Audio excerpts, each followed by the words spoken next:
और श्री लक्ष्मी नारायण भगवान की जय।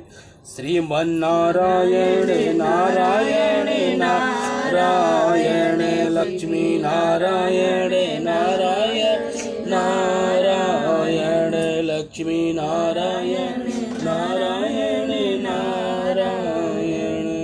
और श्री लक्ष्मी नारायण भगवान की जय। कार्तिक महात्म का तीसरा अध्याय। सत्यभामा बोली, हे भगवान, आप कल स्वरूप हैं और कल के संपूर्ण भाग सम्मान है, तब फिर कार्तिक मास ही क्यों श्रेष्ठ है। हे देव, सब तीर्थों में एकादशी और सब महीनों में कार्तिक का महीना ही आपको प्रिय है।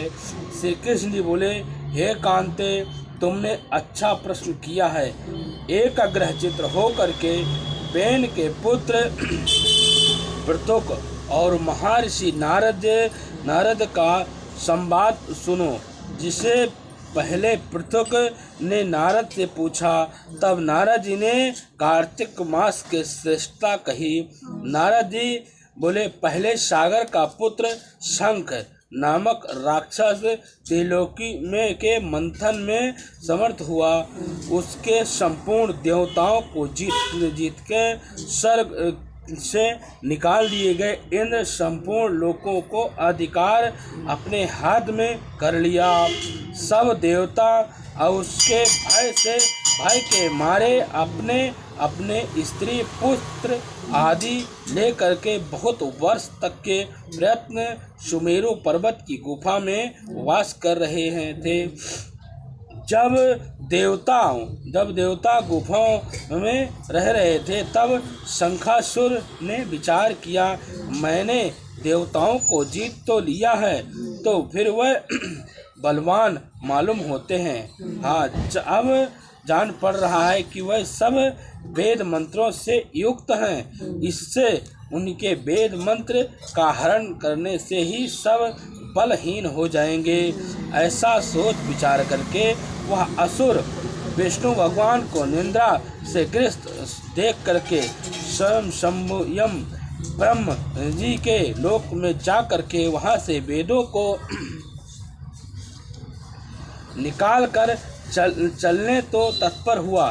तब वह उसके भय के मारे यज्ञ के मंत्र और बीज मंत्र समेत जल में प्रवेश कर दिए। तब वह शंखासुर भी उन्हें ढूंढता हुआ समुद्र के भीतर विचरने लगा, परंतु वह वेद एक साथ पर कहीं भी प्राप्त न हुए। पीछे से ब्रह्मा भी सब देवताओं के संग ले आए और पूजन की सामग्री इकट्ठा कर बैकुंठ में विष्णु भगवान के स्मरण में करे, और वहां उनके जागने के निवृत्त सब देवता गाने बजाने लगे और गंध धूप बार बार देने लगे। उनके भक्ति से संतुष्ट होकर के भगवान ने नेत्र खोले। तब सब देवताओं ने विष्णु भगवान के दर्शन किए और षोडशोपचार से पूजा करके दंडवत पृथ्वी पर गिर पड़े। तब वह माधव भगवान उनसे कहने लगे, हे देवगण, मैं तुम्हारे भक्त कीर्तन आदि कार्यों से प्रसन्न हूँ। मैं आप लोगों की मनोकामना पूर्ण करूँगा। आश्विन शुक्ल अश्विनी शुक्ल पक्ष की एकादशी से देव उठनी एकादशी तक का पहर भर रात्रि रहे, तब जो मनुष्य तुम्हारा तरह भजन और कीर्तन करेगा, वह मुझे प्रसन्न करेंगे, मुझ पर प्राप्त होंगे। शंखासुर जिन वेदों को हर लाए हैं, वह सब जल में स्थिर हैं। उन्हें शंखासुर को मार करके लाऊंगा। अब भी बीज मंत्र समेत सब वेद प्रतिवर्ष कार्तिक के महीने में सदा जल में ही निवास करते हैं। मातस्सर रूप धारण कर मैं जल में जाता हूँ, तुम संपूर्ण मुनियों को लेकर के संग आओ। इस लोक में जो अच्छे मनुष्य प्रातः प्रातःकाल स्नान करते हैं वो निश्चय ही अक्षय स्नान के फल को प्राप्त होते हैं। जो कार्तिक में सदा व्रत करते हैं उनको ये इंद्र तुम मेरे लोक में पहुंचा दियो करो। हे यम तुम सदा उनकी विद्वानों से रक्षा करो। और हे वरुण तुम उनके पुत्र पौत्र आदि देते रहो। हे कुबेर तुम उनकी धन की वृद्धि करते रहो। हे यह मेरे रूप धारण कर साक्षात जीवन मुक्ति को जाएंगे। और ये अन्य देवता जो जन्म से मरण तक